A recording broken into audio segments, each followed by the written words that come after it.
at dagundong at nakatatakot na tunog na nililikha ng mga sandatang tumutubos o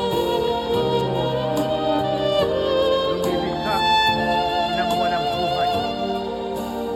Sana po sa kasalukuyang digmaan na nagkaganap, mabuti po at nagkaroon ng pansamantalang digmaan.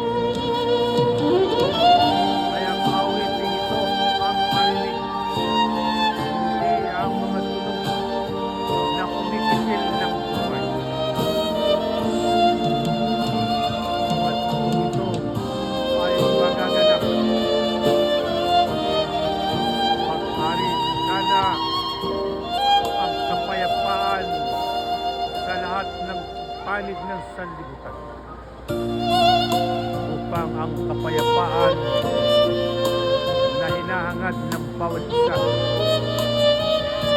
ay magkaroon ng kawakan. Salamat, salamat Bertoso ng Sunata.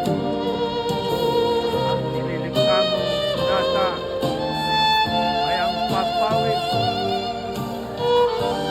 at makalilimot sa maraming itin na kasalukuyang nangyayari sa marami nating mga kababayan.